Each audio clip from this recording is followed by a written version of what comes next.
Hello, I'm Karen Pascal. I'm the Executive Director of the Henry Nouwen Society.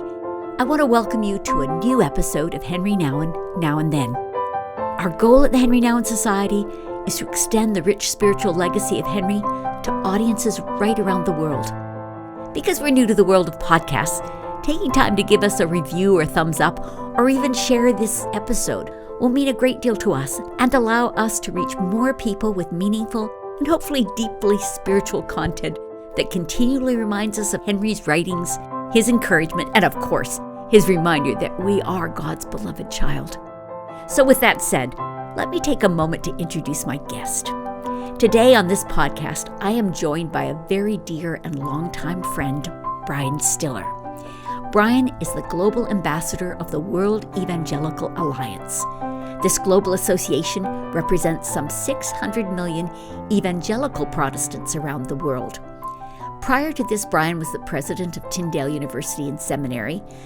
Brian is the author of a dozen books, and together in our shared broadcast history, we created hundreds of hours of television programming with our weekly series, Cross Currents. Brian, welcome to Henry Nouwen, Now and Then. Thank you, Karen. Always a joy to be in conversation with you. And of course, Henry is one of our favorites, isn't he? Very much so.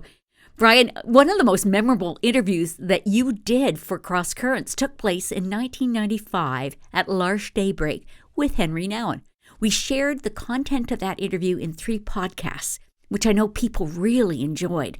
But there was one very special part of the day you spent with Henry that we have still not shared, and I think it's a great place for us to start today. You had a time with Henry in his office. Can you remember the setting and the conversation? Oh, I remember it very well. At Daybreak, the L'Arche north of Toronto, we had walked out around the campus of Daybreak, and filming, I guess over a few days, we'd filmed a lot of conversations. Great interactions with some of the members of the Daybreak. And then we went into his office, where he had, of course, his favorite paintings. And we sat and we talked about, I remember particularly the issue of evangelicals, because at that time I was director of the Canadian Evangelical Alliance. And so that came into conversation, because back then, and it's accelerated over the last few years, many of my colleagues were so grateful to Henry and his writings, and I was curious how Henry would respond to that.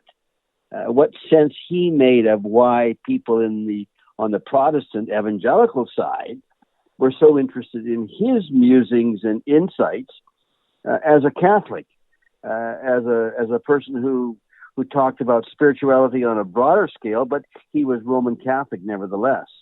So that was a context. Well, Brian, why don't we just let's share that portion of your interview with Henry Nouwen with our audience, and then we'll come back and we'll talk about what we learned from that time of sharing. Very good. My faith community is the Evangelical Protestant Church. And one of the things that I don't think we're very good at, and that's contemplation, understanding the mystical presence of Christ. Mm-hmm. We're doers. We're kind of like type A personalities. And the challenge is to allow God be God and not be so energetic that I have to, in a sense, prove myself by being good or doing what he commands. Well, yeah, and I wish, that people would understand more fully that the deepest mystical life always leads to the most creative, active life.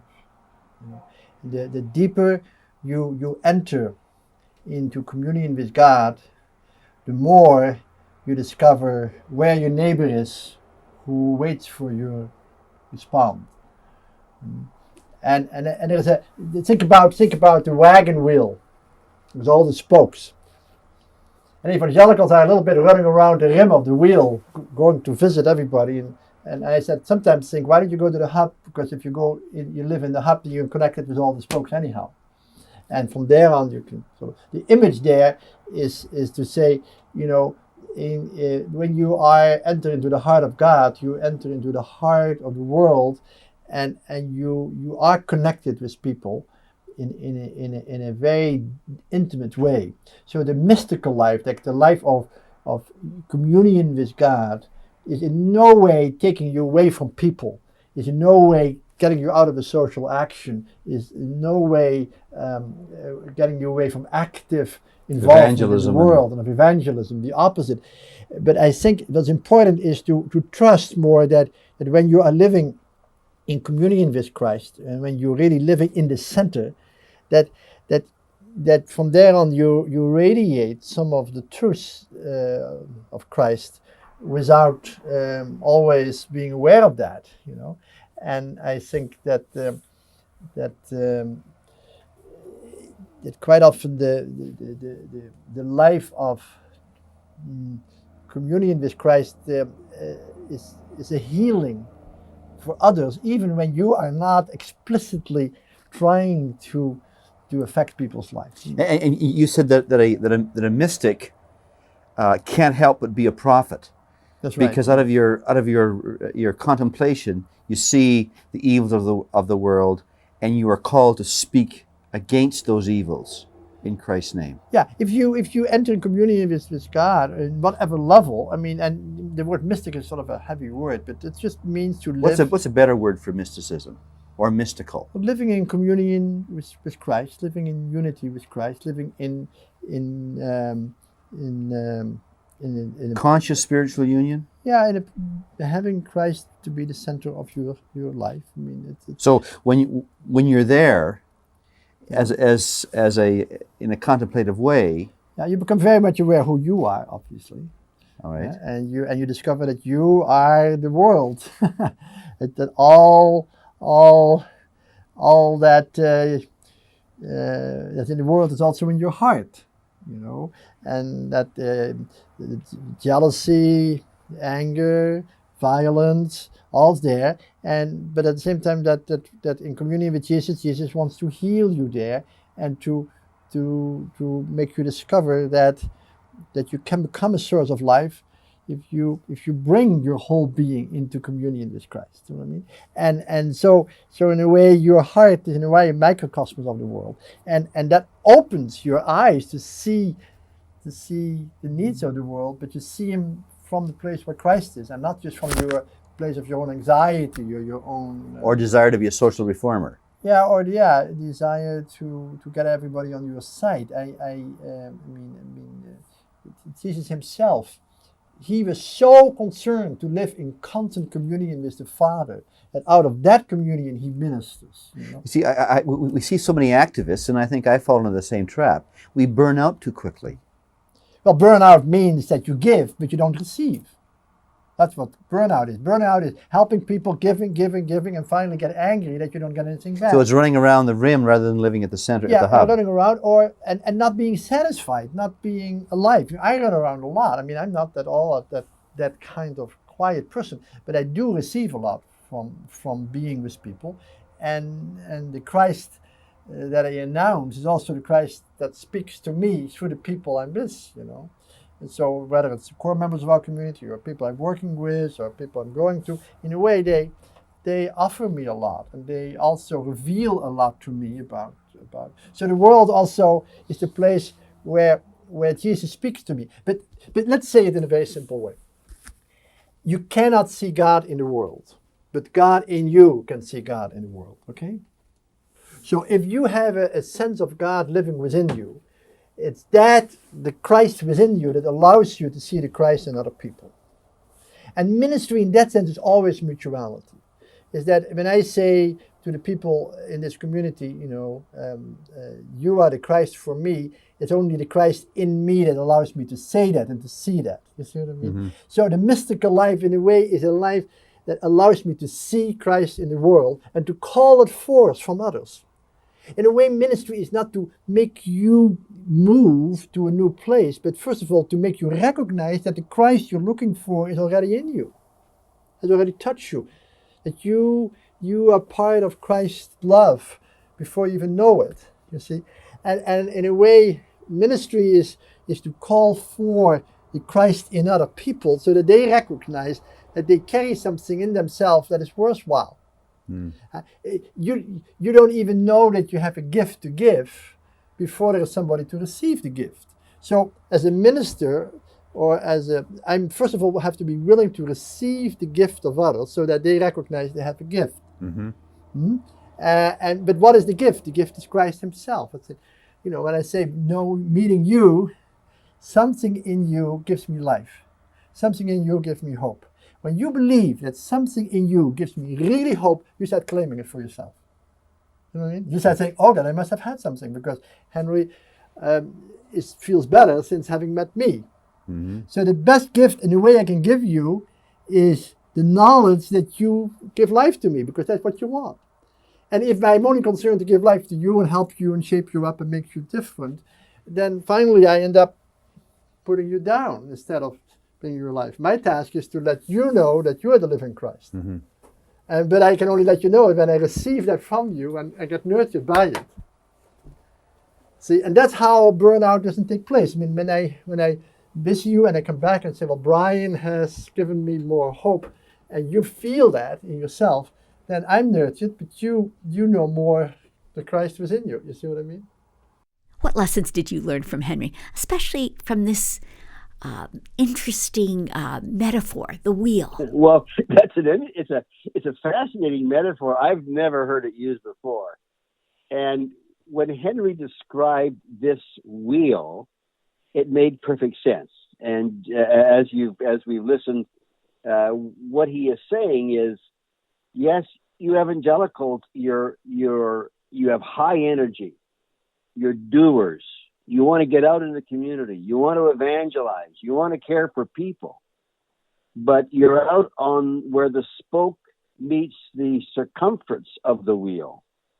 And the difficulty is that if you aren't at the hub of the wheel, which is Christ, you aren't being nurtured by Him, but you are out on the edge of the wheel speaking and working for Him. But if you don't have that connection, which is the wellspring of life, then at some point in time you burn out and you become such an activist that you lose the source of your energy. And I felt that this metaphor was so appropriate because it's true.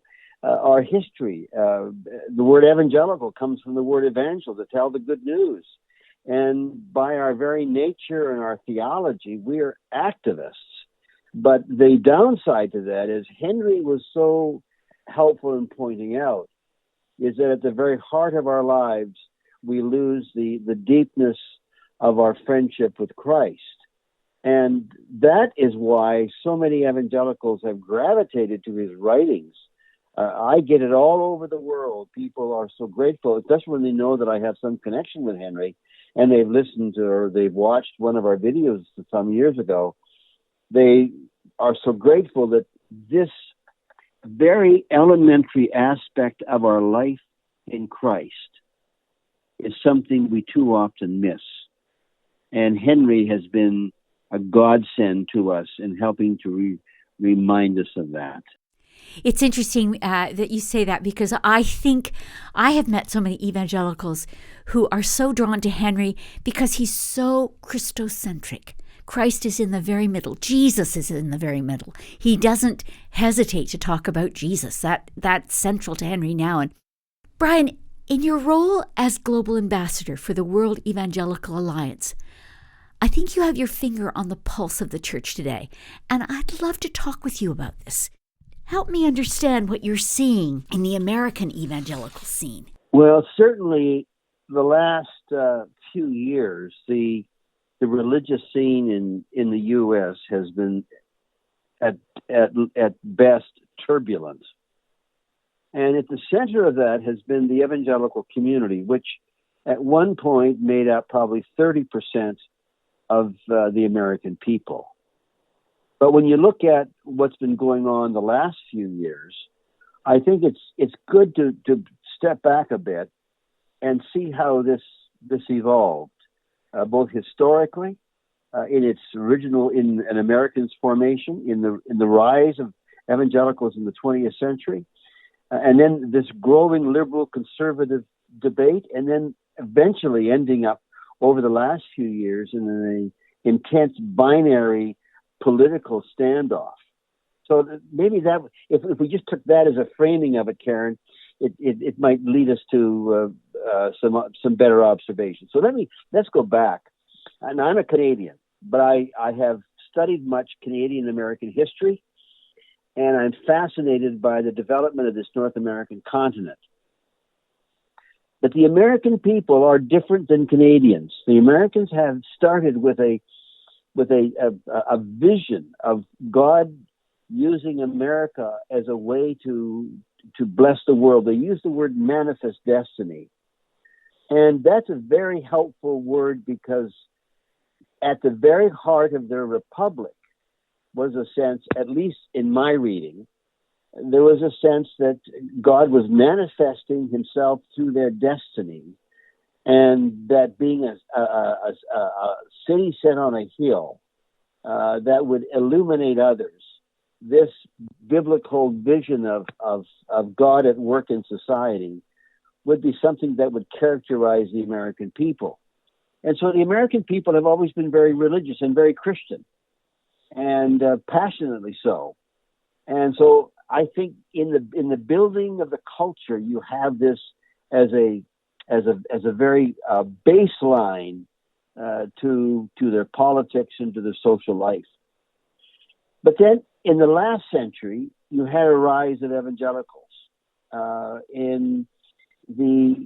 You have the dynamic within the Protestant world, at least. You have your mainline churches, your Methodist and Presbyterian, and you could put Episcopal, or we call them Anglican, in there.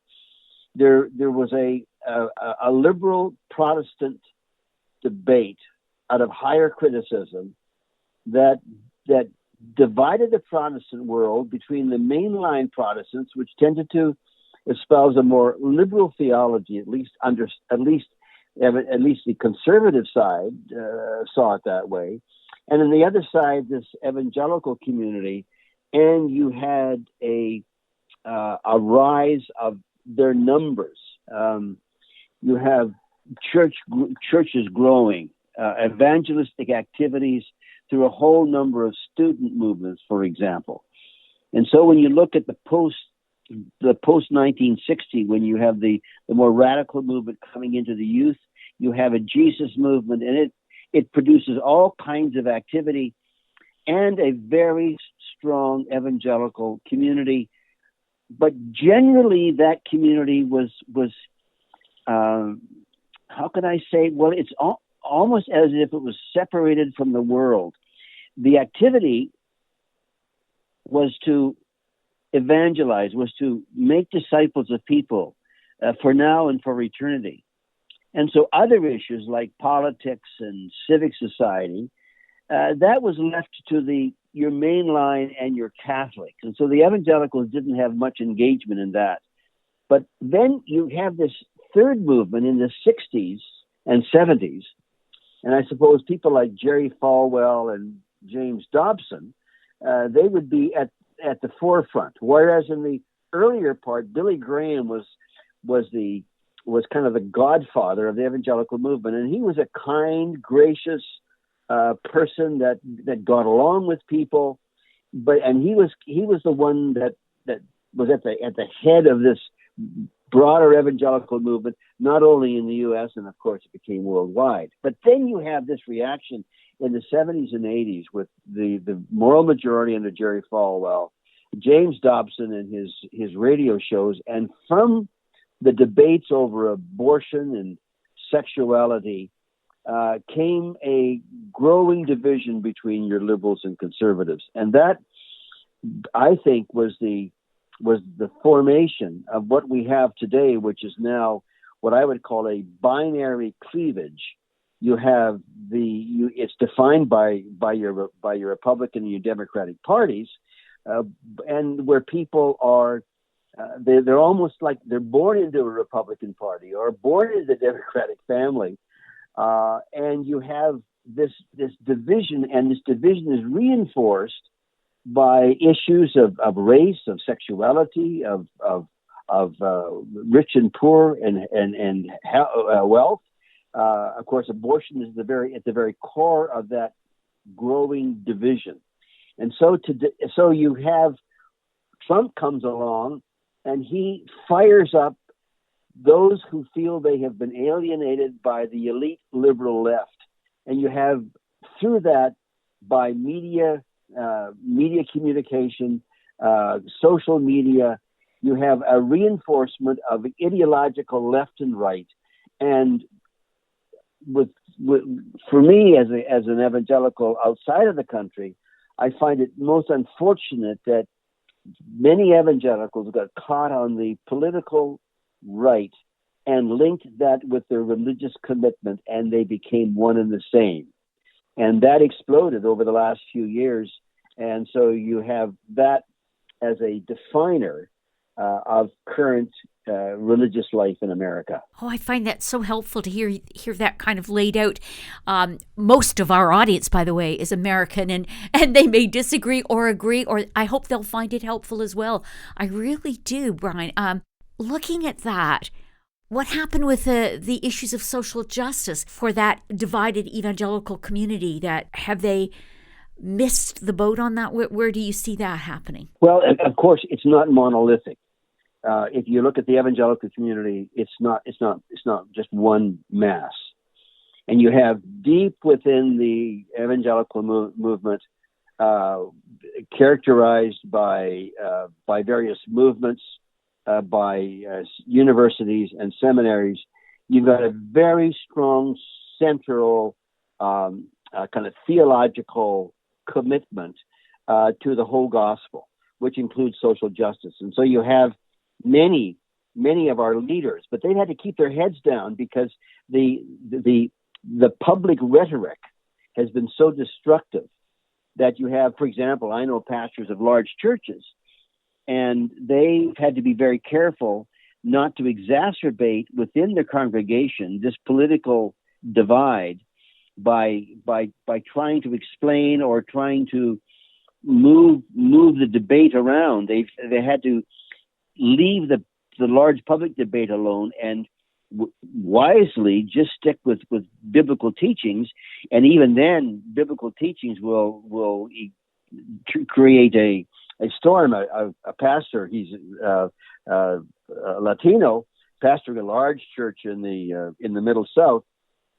He was explaining on the refugee issues, how he was just preaching on refugees and how what the Old Testament says about refugees, about those that are in need. And he had a whole number of people, both African American and Latinos, leave the church because they thought he was politicizing the issue, and that he was simply trying to explain that as a country, you need to care about the refugees. That's what was a biblical mandate. And so it's a very mixed bag, and I think it's going to take a while for this to sort itself out, for the political zeal to cool down, and for people to recognize. And of course, then you have the COVID thing that only exacerbates the social media and creates stereotypes and provides bulks of disinformation that fuels people's feelings towards others and political parties. So I think it's going to take a while for it to settle down. But within our community, there are some very wise minds and writers and speakers and movements, and I think this will find a balance as we work our way into the future. Well, I certainly know that our audience is an audience that's interested and will be really praying for healing, because it sounds like more than a healing from COVID, we need a healing from the ways in which we're so profoundly divided. The strain and stress and suffering is so severe in many places, in families and churches and communities, that I think that Henry's message of Jesus being the very essence of our life is the message that is best needed, or is most needed, and the message that can be best applied to the current situation. And my prayer is that there will be a revival, a renewing of our theology and our devotional life, so embedded in the words and the mandate of Jesus that the political, ideological rhetoric will find a new kind of conversation in the words of Jesus. That's my prayer. Oh, I love that. I really do. You know, something I recall, I was going to say, I recall that Henry really enjoyed his conversation with you. I think he was sort of dreading us. He wasn't into television at the time, but then the conversation was deep, and you had taken time to read his books and understand who he was, and the conversation between the two of you was deep. And it was really a treasured time. Interestingly enough, for those who are listening right now, if you're interested in seeing the original documentary that Brian and I made, we have it free for you on our website. It's called Journey of the Heart, The Life of Henry Nouwen. And the conversation covered so many things, but at the core, you're right, at the core was this relationship with Jesus, which was the center line. I always call it the plumb line in Henry Nouwen. The plumb line of his being was that relationship with Jesus.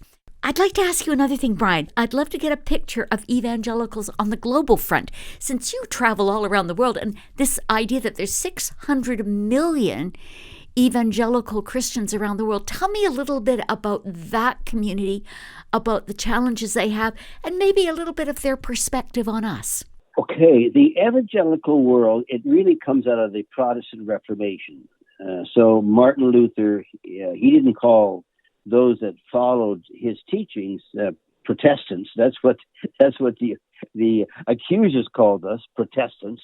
He called them evangelicals, which means simply those who espouse the good news, the evangel. As a growing movement, it became much more obvious following William Wilberforce in the mid-1800s in England, out of the slavery issue, concerns over child labor, and persecution of Christians, especially in Eastern Europe. And so people began gathering together in the U.S., UK, Germany, Canada, around this evangelical theme. And in 1846, then this World Evangelical Alliance was formed, which became the Global Association. Over the last number of years, however, beginning in the 20th century, this community has grown rapidly. Let me just give you some stats to give you a sense of it. In 1960, there were 90 million evangelicals. So that's 60 years ago. There were 90 million evangelicals in 1960. Today, there's 650 million globally. And that has been, as has been noted, it's the fastest growing religious community of any kind in the history of the world. For example, in Latin America, in 1900, there were 50,000. Today, there's 100 million in Latin America. And it's I think, the result of three primary dynamics. One is the breaking out of what's called the Pentecostal movement of the 20th century. Became the charismatic movement, became part of many Protestant communities and Orthodox and Catholic as well. And this new understanding of the Spirit, how the Spirit leads and teaches and empowers. But there was also the translation of the Bible in the mid-20th century that exploded into many languages. And then you have the indigenization of leadership around the world, where in the post-colonial era, the leaders, the pastors, were indigenous, they were tribal, they were local, they were of the color and language and culture of the people. And so those three factors seem to bring about a perfect storm. And as a result, our community exploded to where it is today. And that's primarily in the global south. So those of us living in Europe and North America, the assumption, of course, is that faith is on the demise, and this will soon be over, at least what we're experiencing. But in the global south, the opposite is the truth. I was in Kiev this last Sunday. That's a week ago Sunday, and I walked into this church filled with young people, mid-30s, just alive. And it was the day that it was announced that their neighbor was lining up 100,000 soldiers on their border with the possibility of an invasion. And outside on the campus of this church, they were building a 4,500 seat auditorium.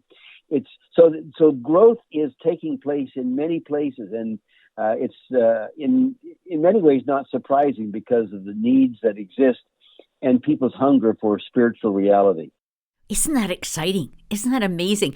I mean, we all have this concern for what's happening in Ukraine, and wonderful to know that in the midst of it, faith is alive and growing. That is pretty exciting. Are there any other things you'd like to share? I'm curious about how evangelicals get along with the mainline and the Catholic Church. Tell us a little bit about the relationships that exist, because you would be kind of at the level, I'm sure you've met with the Pope many times. Tell me a bit about that. Well, historically, I was raised, my father was a Pentecostal minister out in Western Canada, and we all had our stereotypes, the Catholics of us and we of them. But what we have found over the last few years is how important it is for us to understand each other. And so I'm part of the World Evangelical Alliance, which represents a quarter of the 2.4 billion Christians.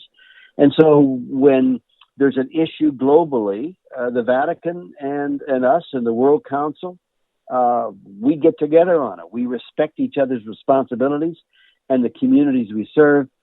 And we know that in Christ we have a responsibility, and we have instruments at hand that can help on particular issues. So I think generally there is a better understanding. There's less of a defensiveness. Now, in some countries, I'm thinking of especially Italy and Spain, where evangelicals are a small minority, and they have lived under a Catholic social political system that has sought to push them out of operation. That happens. It happens whenever you have a religion that's the majority. The minority religion generally suffers under the social control of the majority religion. So evangelicals have done it the same in some countries.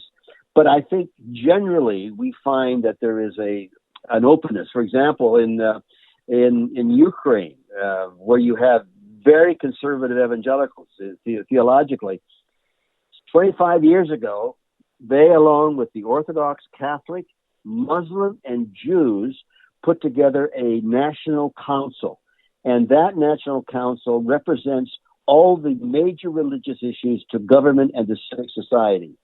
It's the only one I've ever seen in the world, and it's quite remarkable to see it there in that country. But I think it's a model of how we can work together, and indeed we are finding ways of working together. Oh, that is lovely to hear about. Brian, before we close, I'd just love to go back to Henry. I'd like to go back and hear, in a sense, in your life, what have you carried forward from that relationship? You became friends, and I know that you have shared how he's enriched your life. But I'd love to hear again for our audience, what would you want people to remember about Henry Nouwen and understand? Well, Henry, of course, epitomized relationship. Now, many people who haven't met Henry, they just think he was a nice, gentle, laid-back individual. Let me tell you, he was intense. he sat forward on his seat and he would chatter like a chipmunk. He would go at issues and he would disagree with you, but at the heart of it was relationship, both with you as a in your conversation and as a friend, and drawing you into that relationship with Jesus, so that the essence of your faith was that knitted by your love for Christ and his love for you, even as Henry showed his love for me as a conversationalist and as a friend. And he was so ready to absorb my love for him. So as I look as I think about Henry and our times together and what I've learned from him, the first is the elementary nature of a relationship. I think as a evangelical Protestant, I got caught up in doctrine and specific faiths they matter. But at the end of the day, my walk with Jesus is exactly that, my walk with him. And Henry helped me understand to lay aside so many preconditions and earlier observations and find my walk with Jesus today in the simplicity of relationship. Now, relationships, of course, can be complex, but to understand Jesus in relationship and not in doctrine. And that is transformative, because when I am immersed in my doctrine about Jesus, then you, in your doctrine about Jesus, may be different than mine, and we clash. But if we meet in the personal walk with Jesus together, then you and I, in being drawn to him, are drawn together. And that in community, that in public ministry, is altering of, it's transforming how I thought I should serve in ways now I know Jesus is calling me to serve. And to observe that with Henry, to be simple, to keep it in relationship, to love him, to be loved by him, and of course his great message of being the beloved of Christ. And that all fitted together with his simplicity in relationship, understanding that I'm the beloved of Christ. And of course all of his writings eventually drew us back to that central hub of being in Christ and loving Jesus and being loved by him. And I just wish that years earlier I had learned that and found that to be operative in my life. Ministry and faith has been too complex for me at times, and Henry didn't reduce it to simplicity, but he brought me to the elements of faith and the experience of walking with Jesus and being loved by him. And I'll always be grateful to Henry for doing that. And of course, as you read his books, he has a way he's brilliant, he's intellectual, but he takes us into language that exposes the idea. He doesn't use language to impress you. He uses language to explain. He's a C.S. Lewis on spirituality. And that's a great gift to us all. Oh, Brian, I have enjoyed this conversation so much. I thank you. I thank you for giving us that unique perspective on the state of the Christian church, and in particular, the evangelical church today. But I also thank you so much for the honesty with which you shared about what Henry brought into your life. And it's very much the same for me. I think you really got the essence of Henry Nouwen, and what a blessing that is. Brian, thank you so much. I really appreciate it. Thanks, Karen. Blessings. Bye-bye. Bye-bye. I have enjoyed the opportunity to talk with my dear friend Brian Stiller. Brian has given us his unique perspective on the state of the Christian church today. He brings an understanding of the evangelical community, not just in North America, but around the world. I hope you found it valuable as well. Thank you for listening. If you did enjoy this podcast, again, we'd be so grateful if you take time to give it a stellar review or a thumbs up, or even share it with your friends and family. As well, you'll find links in the show notes for our website. You'll find a link to the documentary Journey of the Heart, The Life of Henry Nouwen. And in that film, you'll see Brian Stiller interviewing Henry Nouwen. Thank you again for listening. Until next time. Thanks so much for watching. Be sure to subscribe, give us a thumbs up, or follow us on social media for more Henry Nouwen content. For books, videos, and other resources, or if you'd like to receive free daily Henry Nouwen e-meditations, you can follow the links below.